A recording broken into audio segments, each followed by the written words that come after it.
Silly Conversations, the podcast. Your host, Denzle Mills. Podcasting world, podcasting people. Another outside broadcast. I'm getting quite good at these, but I found a little quiet spot. And I think this is going to be the last of the outside broadcasts for a while. And this has been the month of August. And I think at the very beginning, the first one I did, I kind of said, I think I was suffering some effects of burnout. And now, near the end of August, I'm sure I am, and I have been suffering some of the effects of burnout, to be quite honest.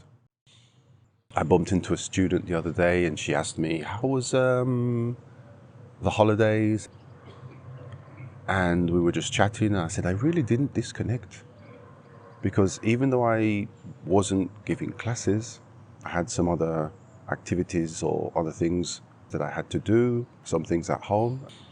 And then for those people who work as self-employed, autonomous, self-employed, especially in maybe this type of work, you're always thinking, who is going to come back to working with you or contracting you in September?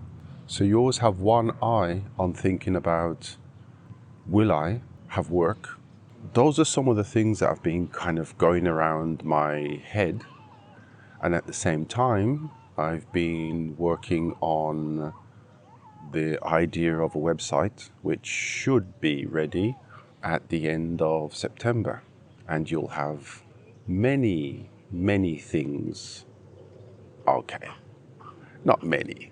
You'll have a few things there on the website if it works how I want it to work, which kind of connect to these podcasts and monologues, etc., for you to download or investigate. And that's part of the things I've been doing. So disconnecting, not really. It's been a different type of break, but not the kind of break where you think, oh, you come back energized. And even then, I also have been going to the gym, and you'll hear about that in the up and coming observations of a gym goer.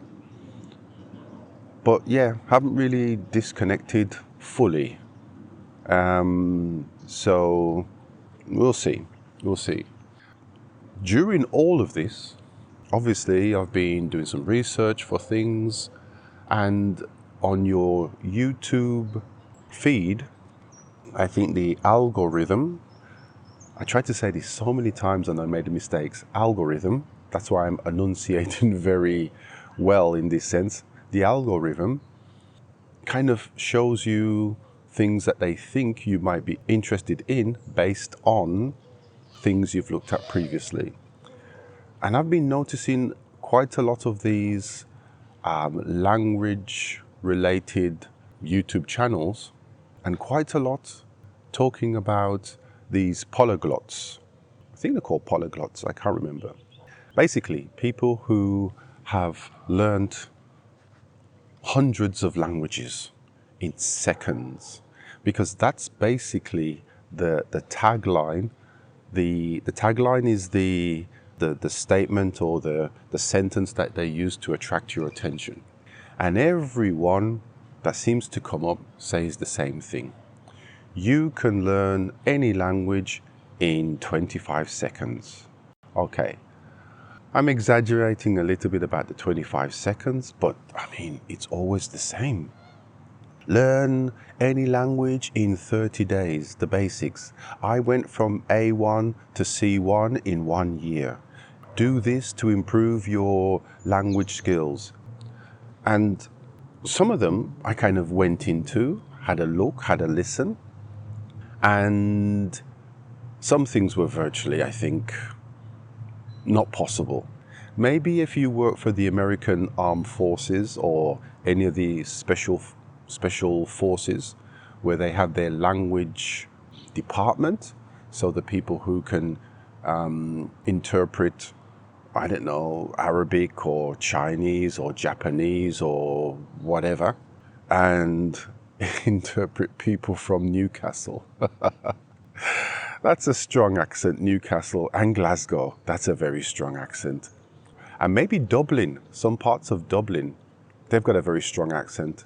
But anyway, they have these people who can interpret or learn, and then they work as interpreters, and they have like a special immersion type program where they actually have audio tapes to listen to get the sound, the cadence, the rhythm of the language. And then they have native teachers who kind of teach them the structure and conversation, then the vocabulary, then the grammar. So if we remove those CIA, special forces, super, how can I say, people who've got this don for languages, if we remove those out of the equation, then we've got the other groups.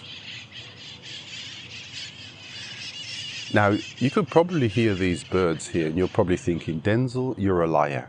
You're probably on some tropical island drinking a pina colada and watching these birds go by and waiting for your yacht to pick you up. Well, I can tell you, in my mind, I am doing something like this. But the reality is, if you know Valencia, I'm in Parque Oeste, sitting on a bench, and these birds are just flying over for effect. There's no yacht, there's no pina colada. There was a cortado before though. So, back to the polyglots, people on YouTube. Now, there were a couple people who did have some good ideas and good suggestions. And you know me, I'm always saying to people, listening. Do listening skills, improve your listening skills. Don't focus so much on grammar. Focus on the idea of actually acquiring and tuning your ear. And then you can start then working on the grammar structures. There's a man here walking with one of those furry dogs. You know, they look like balls of cotton wool, algodon, balls of cotton wool with just legs. And they're walking past me. He's dressed all in blue. He's got blue flip-flops, light blue. He's got a little bit darker blue trousers, but they're still light blue. And then he's got a dark blue top. So he's going from, basically, from the bottom, light blue, medium blue, and then dark blue. It's like a reverse drink or something. Anyway, sorry. Back to the polyglots, people. Sorry. So one of these guys was quite interesting, because he was talking about, I'll just let EasyJet go past now. Everybody wants to just getting on my little conversation. So one of these people was talking about this kind of 15-minute rule, which I have to admit, I do think he has a point here, a good point. And it was this 15-minute rule, which basically for him was, you do 15 minutes in the morning, which is just listening. That's when your kind of mind is quite relaxed and receptive to taking on ideas before you start thinking about your day and the activity. And those 15 minutes listening could be on the way to work, as I said to my students, metro, car, but 15 minutes listening in the morning. And the objective here is just to listen. You don't need to understand or try to understand, just listen. One of the things this guy said, which was very important, which I thought was quite interesting, was the range of listening activity. Now, he was kind of talking about if you understand between 50 and 70%, that would be perfect for your level. If you understand more than 70, then basically it's going to be a bit too easy for you and you should move up to the next level. And if you understand less than 50%, it's too hard, so you should move down.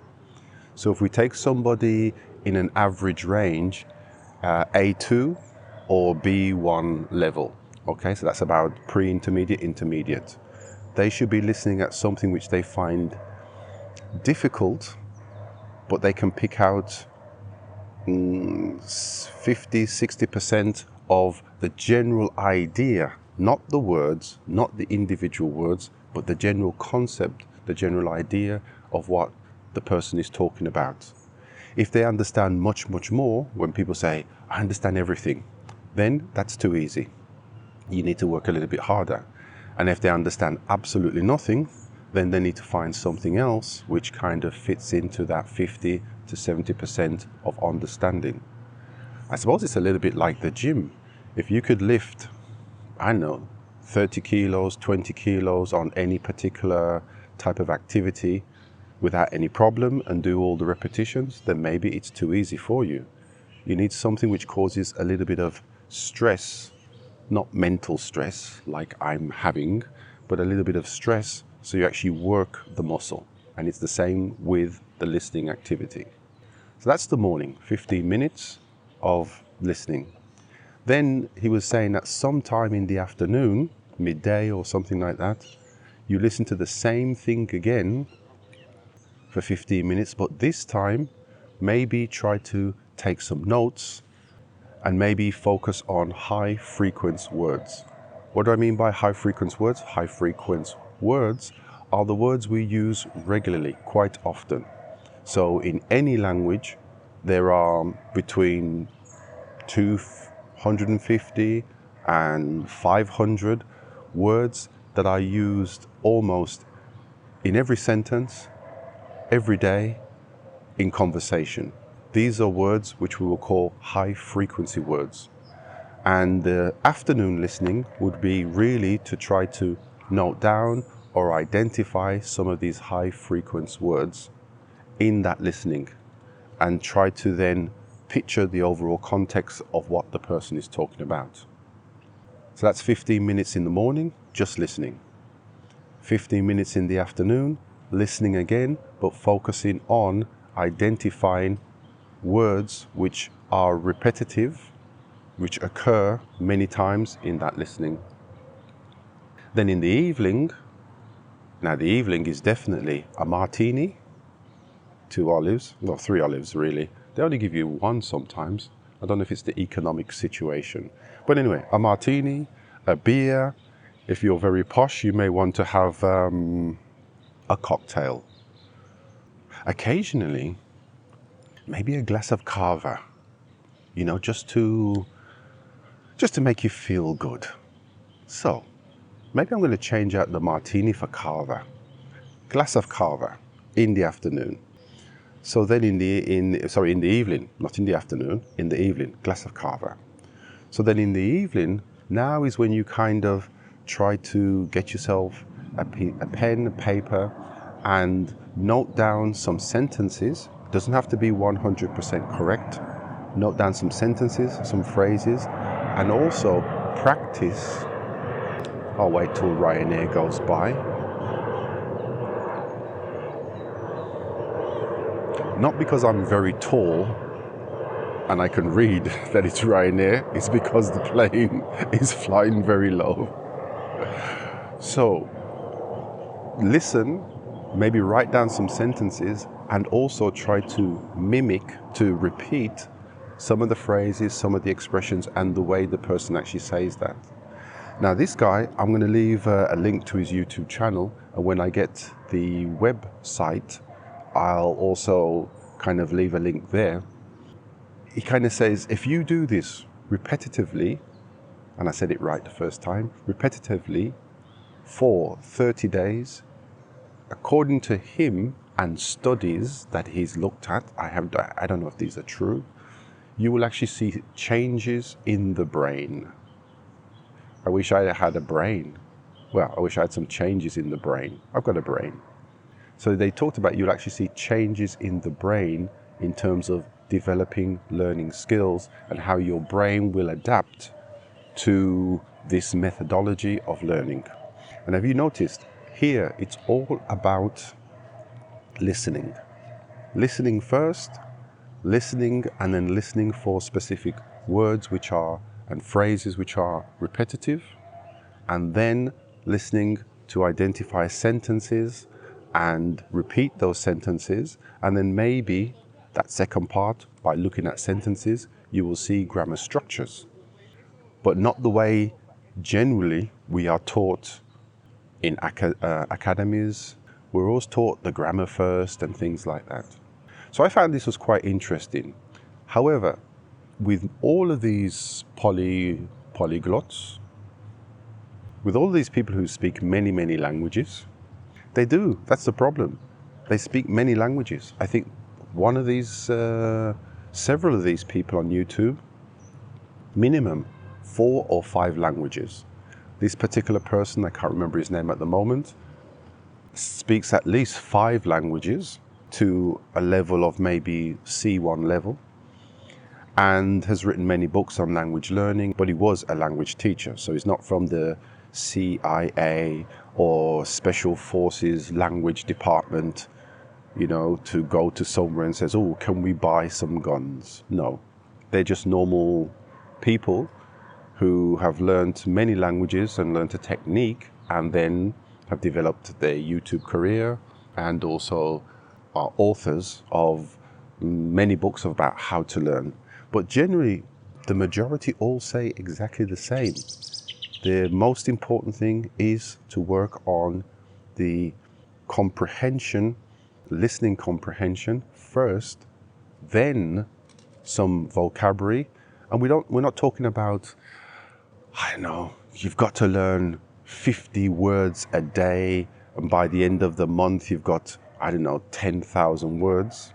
I know that calculation, 50 words a day times 30 doesn't lead to 10,000. I'm just exaggerating. I mean, let me exaggerate. But we don't need this vocabulary of like saying, oh, I need to know all the words. I need to know all the words in the world, because we don't. Think about your vocabulary, you personally, depending on your job, depending on your level of education, depending on who you're speaking to, whether it's people at work, whether it's a senior person, whether it's your friends. We have a very limited range of vocabulary. And only when we do something special, a presentation, we go to a trade show or something like that, is when we actually start to extend a little bit of that vocabulary. Or, unless you're like me, a podcasting genius, then obviously the range of vocabulary is as wide as the river in Valencia. Okay, the riverbed, because there's no river in Valencia. So that's really, I suppose, one of the things I hope you try and do, and let's see if it works. In the future, you will have the opportunity. I keep talking about the future because I'm a positive person. In the future, you, the world, will have the opportunity to kind of give me some feedback and some comments based on what I'm asking you to try and do, which is focus on listening first, focus on identifying high frequency words, focus on understanding context rather than understanding word by word. Because in your native language, you don't do that, for sure. So this was just the last, potentially the last of, there's one of those little long sausage dogs, the ones who were playing tennis last time. I wonder if it's the same owner. Nope, it's a different owner. Okay, but remember last time I was doing something like this and there was a guy, now she's clapping. Last time I was doing something like this and there was this guy, the Rafa Nadal dog trainer. Well, this woman has the same type of dog, but she doesn't have a tennis racket. She just has a ball, a yellow ball. I think the ball is a bit too big for the mouth of the dog, but anyway, at least she's not banging it against a fence. Now, probably you can hear the other dogs in the background, but if not, okay, yes you can. So my friends, I'm going to leave you. The next time you'll hear from me will be again in glorious audio with more interviews, more shenanigans. I love that word, shenanigans. Now, shenanigans, I should really tell you to go and look it up, shenanigans. So more shenanigans from my side, and I think that's it. So I will close, because there's more activity now, much more activity going on. So I will close this outside broadcast, the August outside broadcast, and I will see you all in September. No, I said I will see you all in September. There's no video. You will hear me again in September, my friends. Enjoy your day. Try this 15-minute listening activity. 15 minutes in the morning, 15 minutes in the afternoon, and 15 minutes in the evening with a glass of cava. And just a final thought. There's a lot of these sausage dogs around. The woman in front of me has 2. And there's always seems to be one who wants to play with the ball, the sausage dog, and the other one who just wants to sit and do nothing. I think if they come in pairs, the sausage dogs, that's what you get. The lazy one and the one who's just, throw me the ball, send me the ball. Anyway, I'm digressing. That's what I'm talking about, shenanigans. I'm digressing, my friends. Listen, enjoy your day, enjoy your listening, and thank you for your time. This is your greatest podcaster closing down the outside broadcast. See ya. The voices and the names have been changed in this podcast to protect the wicked. For any grammar, information, or correction, please ask someone else, not me.